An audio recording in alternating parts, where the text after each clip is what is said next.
नमस्कार, सत श्री अकाल, आदाब। आप सबका स्वागत है डिजिटल 2 स्पोर्ट्स पे, जो है चैनल 2 ग्रुप और वन डिजिटल एंटरटेनमेंट का जॉइंट वेंचर।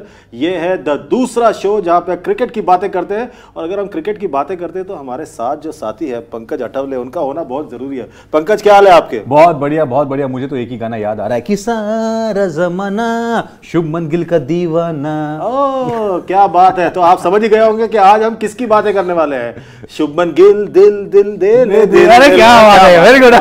तो ये है आज का हाल।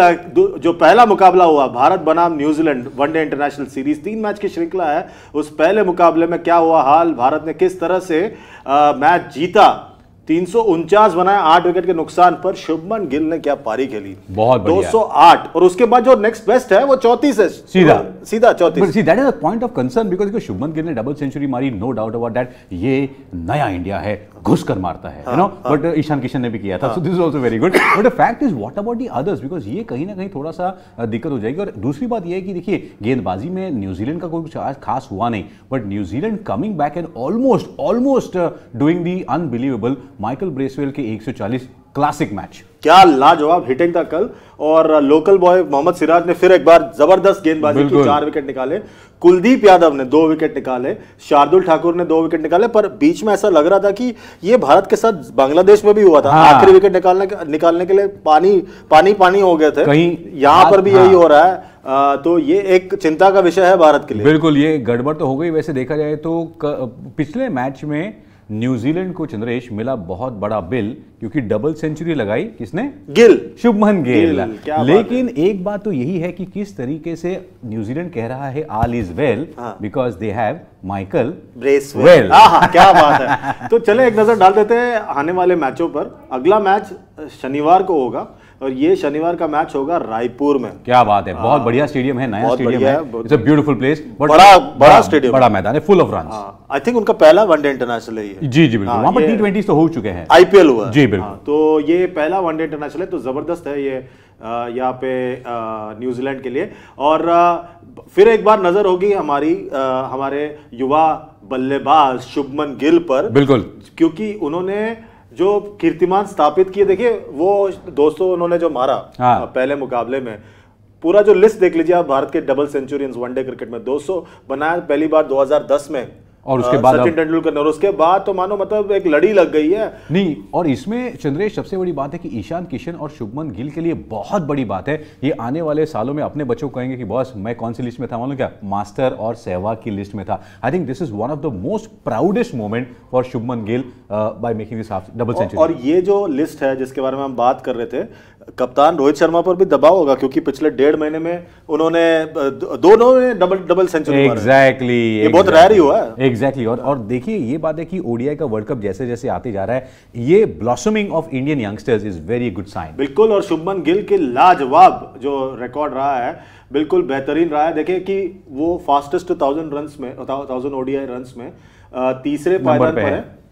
और फकर जमान, इमामुल हक के बाद उनका नंबर आता है, फिर विव रिचर्ड्स, फिर केविन पीटरसन। तो एक एलीट लिस्ट में पहले ही आ चुके हैं। 2 एलीट लिस्ट, पहले वाली वो मास्टर वाली लिस्ट और ये दूसरी वाली elite list. And very interesting to see कि शुभमन गिल एक टेक्निकली करेक्ट बैट्समैन मानते हैं, तो वो ओडीआईज और टेस्ट में एक नए फ्लेवर को ला रहे हैं, which is very very exciting. Normally होगा क्या कि हमको लालच आ जाएगा कि इसको खींच लो 2020 में, ना, let him be in the 50 over format and the longer format. ना रे, बिल्कुल सही कहा आपने। और जहां तक बात है, और भी बड़े बड़े कीर्तिमान उन्होंने स्थापित किया शुभमन गिल ने। और यहाँ पे बहुत बढ़िया उनका प्रदर्शन रहा हाल फिलहाल में। और उनका वनडे रिकॉर्ड देख लीजिए, बहुत बढ़िया मुकाबले, 1100 रन और 3 शतक ऑलरेडी लगा चुके हैं। 19 इनिंग्स में 8 तो अर्धशतक और शतक ही है। इन द सेंस कि जब भी वो आते हैं तो जबरदस्त ही खेल के जाते हैं। This is very very good sign for India. और बस 23 साल के, बस क्या बात है। और 23 साल में इतना कुछ कर दिया तो आने वाले जमाने में क्या क्या कर जाएंगे। फ्यूचर कप्तान हो सकता है। बिल्कुल, क्या बात है। बिल्कुल। और दूसरे जो बड़े उपलब्धि भारत के लिए रही है वो है मोहम्मद सिराज। क्या इन्होंने प्रदर्शन किया है। वाइड बॉल क्रिकेट में इनका प्रदर्शन हाल फिलहाल में उतना अच्छा नहीं रहा था, पर जिस तरह से उन्होंने पिछले 1 साल में वापसी की है और बेहतरीन विकेट टेकिंग गेंदबाजी की और पावर प्ले में खास बात यह है कि भारत के लिए बहुत अच्छी बात है कि अगर हम ओडीआई टीम फॉर्मेट की हम बात करें तो ओडीआई टीम फॉर्मेट में गेंदबाजों में उमरान मलिक, कुलदीप यादव के साथ साथ सिराज का चलना, अब हमको वो कॉम्बिनेशन मिल गया है, जैसे कि हमको शुभमन गिल और प्रोबेबली श्रेयस अय्यर और रजत पाटीदार ऐसा कॉम्बिनेशन मिल रहा है। तो जैसे जैसे वर्ल्ड कप आ रहा है ओडीआई का अपना कॉम्बिनेशन बनता जा रहा है। बिल्कुल। और आपने कुलदीप की बात की, कुलदीप जो बीच में आते हैं और गेंदबाजी करते हैं, बल्लेबाजों को कुछ समझ में ही नहीं आता। और देखिए उसका स्टैट्स देख लीजिए, उन्होंने 76 मुकाबले खेले, 126 विकेट निकाला है। इकोनॉमी थोड़ा ज्यादा है वनडे क्रिकेट के लिहाज से, पर विकेट टेकिंग गेंदबाज हैं और बीच के ओवर में भारत को वही कमी खल रही थी। एग्जैक्टली। देखो ओडीआई का जो टेम्पलेट होता है ना, वो पहले 15 ओवर, उसके बाद 16 से 40 ओवर और आखिरी 10 ओवर, ऐसे 3 फेजेस में वो चलता है। और कुलदीप ने वो बीच वाले फेज में बहुत बढ़िया पकड़ बना ली है, जो शायद उन्होंने 18, 19, 2017 के आसपास बनाई थी। और हम भारत की तो बहुत बातें करते हैं, करना भी चाहिए क्योंकि हम सब भारतीय है। न्यूजीलैंड जो टीम लेके आए उन पर भी एक नजर डालते हैं कि उनकी क्या है खिलाड़ी है जिन पर हमें गौर फरमाना चाहिए। और एक खिलाड़ी जो है Michael Bracewell, clean hitting, absolutely clean hitting. और अच्छी बात है कि इन पर किसी की नजरें नहीं थी और इन्होंने लगभग उलटफेर कर ही दिया था। Absolutely brilliant and no, he is a fantastic allrounder. Best अभी कल तो उन्होंने भारत के विरुद्ध बढ़िया, सबसे बढ़िया प्रदर्शन किया ही, लेकिन वो विकेट्स भी लेते हैं। तो ये आने वाले दिनों में न्यूजीलैंड के लिए बहुत अच्छी खबर है। ये आपके लिए फिट बैठता है क्योंकि आउट ऑफ सिलेबस था, क्योंकि आप प्रोफेसर है ना। एग्जैक्टली। और दूसरे जो खिलाड़ी है जिन पर बहुत ज्यादा नजर है, जो T20 मुकाबलों में कप्तान होंगे, वो है मिचेल सैंटनर। क्या बॉल डाला उन्होंने विराट कोहली को कल, लाजवाब।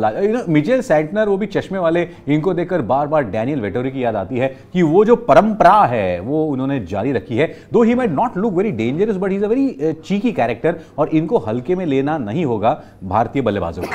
बिल्कुल सही बात है। और हाल फिलहाल में जो इन्होंने प्रदर्शन किया लाजवाब और इनका कद बढ़ते गया है जी। एक नजर डाल देते हैं भारत के स्क्वाड पर जो इस वनडे श्रृंखला में चुना गया है। थोड़े बदलाव हुए हैं पिछले श्रृंखला से। राहुल नहीं है, अक्षर पटेल नहीं है, तो श्रेयस भी नहीं है। तो ये है स्क्वाड।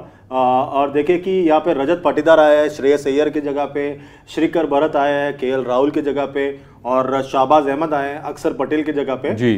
आपको लग रहा है कोई बदलाव करेंगे अगले मुकाबले? मुझे लग नहीं रहा है क्योंकि इंडिया चाहेगा कि ये भी मुकाबला जीतकर आखिरी ओडीआईज में शायद बदलाव करे, जैसे ईशान किशन को तब मौका मिला था। बट रजत पाटीदार को मौका मिलना चाहिए। और दूसरी बात है, वॉशिंगटन सुंदर का भी एडिशन इस ओडीआई स्क्वाड में भारतीय ओडीआई कॉम्बिनेशन को बहुत मजबूत कर रहा है। So I think from the bowling perspective India is sorted with all sorts of options. आप क्या शार्दुल ठाकुर की जगह उमरान मलिक को खिलाना चाहेंगे? बिकॉज ये एक विकेट टेकिंग ऑप्शन है। उमरान दोनों देखो, उमरान भी अच्छा कर रहा है, शार्दुल भी इस फॉर्मेट में अच्छे हैं, तो जब चाहे। अब ये कैप्टन के चतुराई पर निर्भर करेगा कि आप कैसे इनको यूज करना चाहते हैं।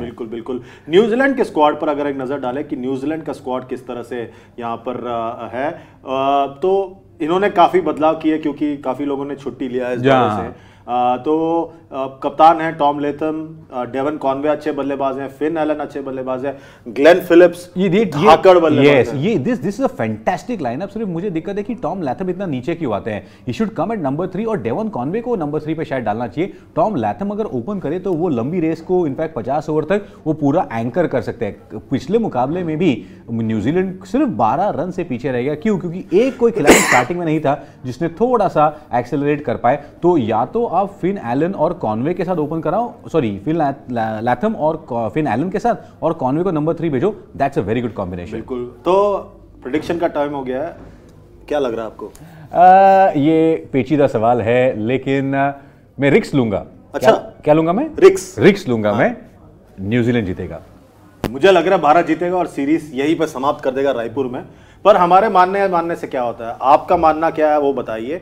जाइए फेसबुक, ट्विटर, इंस्टाग्राम, यूट्यूब सब जगह जाकर लाइक, शेयर, सब्सक्राइब कीजिए और खासकर यूट्यूब पर वो नोटिफिकेशन की घंटी ये दबाना ना भूलें जी। और इसी तरह हमारे साथ बने रहिए इस मंच पर जिसका नाम है द दूसरा शो डिजिटल 2 स्पोर्ट्स पे। हम आपके साथ जुड़े हुए हैं, फिर मुलाकात करेंगे बहुत जल्द। पंकज आपका बहुत बहुत शुक्रिया, आप सबका भी बहुत बहुत शुक्रिया। अपना ख्याल रखिए। Good night, goodbye, God bless.